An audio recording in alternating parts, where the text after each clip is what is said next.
Hey, what up, everybody? Stevie Breach coming to you here. A little bit embarrassed that due to the holidays, I'm a little bit late putting up the 49ers video for this week, but this week's game is going to be a real big one. Back in the preseason, I was really pumping up the Rams as a team that really could, take off the NFC West title from the San Francisco 49ers, and maybe this season hasn't been exactly what the 49ers thought it was going to be. But honestly, if you're a Rams fan, the Rams season this year hasn't been quite what it once was.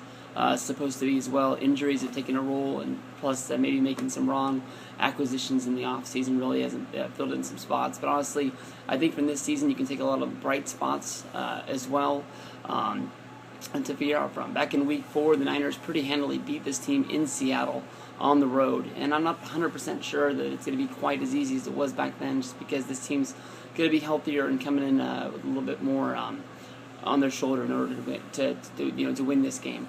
Biggest story for the San Francisco 49ers this week is Michael Crabtree coming back. Really hurt us in the offseason. This guy really took a blow and got hurt. The Niners, easily you can say that they're not what they once were. It doesn't mean that they can't get to where they were last year.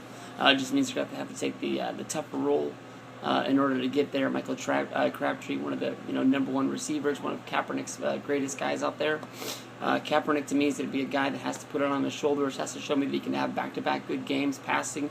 He did have a good game against Washington, hitting targets like Antoine Bolden and Vernon Davis, and adding a guy like Michael Crabtree is only going to be a little bit better. One of the bright spots the 49ers have going up against the Rams the past few years is Frank Gore.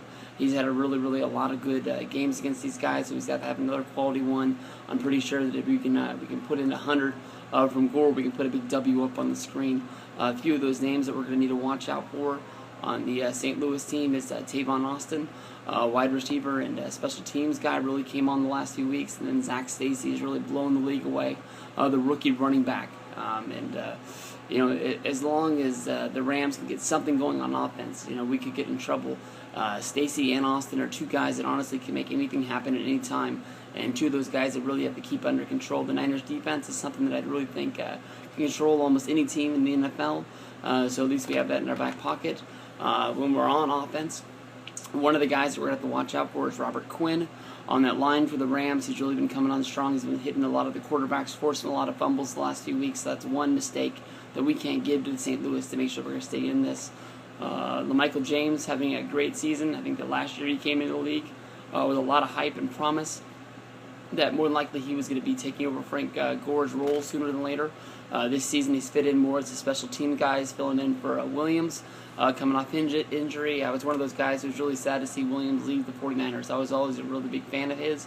But honestly, James has had better... he already has more stats, I guess you can say, over the last 2 games that he's been filling in for Williams since Williams left. That maybe we don't miss him that much. But big win for the 49ers. That's what I'm looking for. Let's go. Get it done.